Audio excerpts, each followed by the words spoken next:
Some mysteries, they really get under your skin, you know? And the disappearance of Malaysia Airlines Flight MH370, that's definitely one of them. It's been almost a decade, and we still don't have any real answers. It's a case that really captures the imagination, doesn't it? A massive Boeing 777 just vanishing.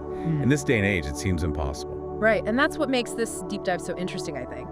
We're going beyond just the basic facts, trying to understand why MH370 is still such a puzzle for investigators and experts. Exactly. And to really understand how complicated it is, we need to go back to the beginning. March 8th, 2014. Imagine this. MH370 takes off from Kuala Lumpur, headed for Beijing, 239 people on board. A normal flight, nothing unusual, until it isn't. Yeah, this is where it gets eerie. Less than an hour into the flight, MH370 just disappears from radar over the South China Sea. No distress call, no mayday, no sign that anything is wrong. And the last message from the cockpit is so strange. Good night, Malaysian 370. So routine, no hint of the mystery that was about to happen. It's like something out of a movie. But this was real, and the search for answers became a huge international effort. Absolutely. This wasn't some old, unsolved case. This is 2014. We had advanced technology, satellites, instant communication, and yet a plane just vanished. And that's what makes it so fascinating, I think. It makes us think about the limits of our technology, how vast the ocean is, and how some questions might never have answers. Exactly. And with MH370, the lack of answers only got worse as they started searching. Because as we know, those early search efforts were looking in the wrong place. It's hard to believe that happened. It really is. They finally got military radar data, and it turned out MH370 had gone way off course toward the Indian Ocean. Hold on, let's talk about that. This was a huge search, multiple countries, ships, planes, everyone hoping to find the plane and maybe survivors. And they were looking in the wrong place for days. And that delay wasn't just a mistake. It had big consequences. You mean for the families, right? Yes. Imagine the pain, the hope, and then finding out the search was in the wrong area. And beyond that, the delay impacted the investigation itself. Because the longer it takes to find a crash site, the more likely evidence is lost. Exactly. It was a race against time, and that delay made everything more difficult in the MH370 investigation. And it's not just the delay, is it? Even when they knew where to look, finding MH370, it's like trying to find a tiny thing you dropped in the biggest swimming pool you can imagine. It really is. The Indian Ocean, it's huge, goes down deeper than any mountain is tall. They had this huge search, the biggest ever for a plane, and all they found were a few pieces. A flaperone that's part of a wing washed up on Reunion Island. It's a clue, but it's also frustrating. Thousands of miles away makes you wonder even more. You see the currents out there, the way things drift. It's really hard to know where something went down, just from where it ends up. And the longer it's in the water, the more the ocean changes it, makes it harder to figure out. The ocean can hide things as easily as it can show them to you. Right. And in this case, without the main part of the plane, especially the black boxes, the ones that record the flight data and what's set in the cockpit, we're trying to solve this puzzle without most of the pieces. Which brings us to the theories, I guess. When we don't know something for sure, our minds try to fill in the gaps, don't they? It's what we do, right? We want explanations. Yeah. And MH370, oh boy, there's a lot to speculate about. But we have to remember, these are just theories, possibilities. We don't have definite answers. Right, of course. So let's start with what might seem simplest.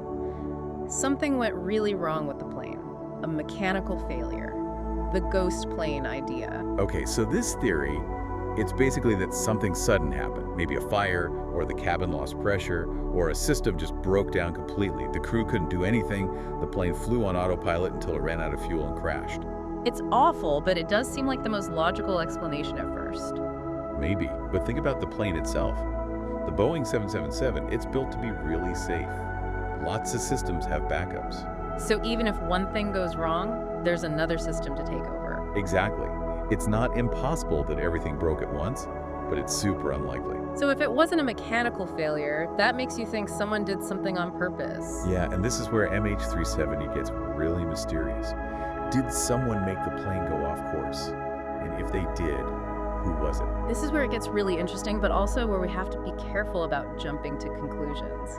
Still, you can't help but wonder, what if? Of course. And when you think about someone intentionally changing the plane's course, the pilot's name comes up, right? Captain Zahari Ahmad Shah. Right.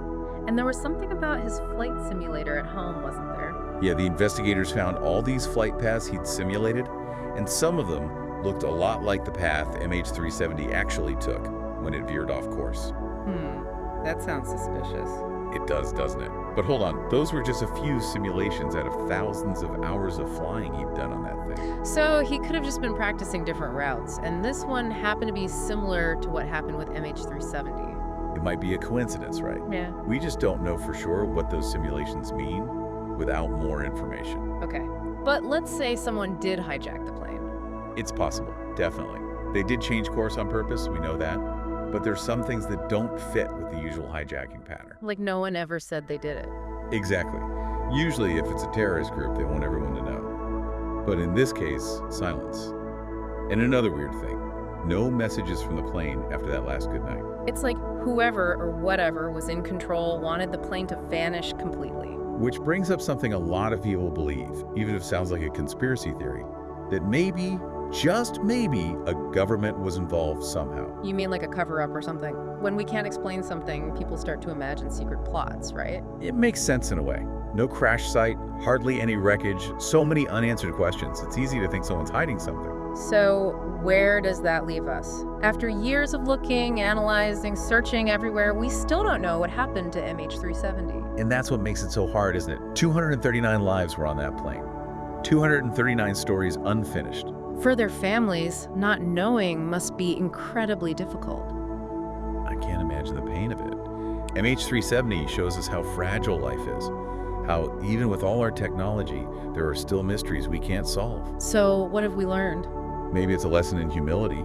We like to think we can figure everything out, but sometimes we just can't. It's scary to think that a normal flight, people going about their day, can become one of history's biggest mysteries. And that's the thing about MH370, isn't it? It shows how quickly the ordinary can become something we may never understand. But even if we never get all the answers, it's still important to search for the truth. What do you think happened?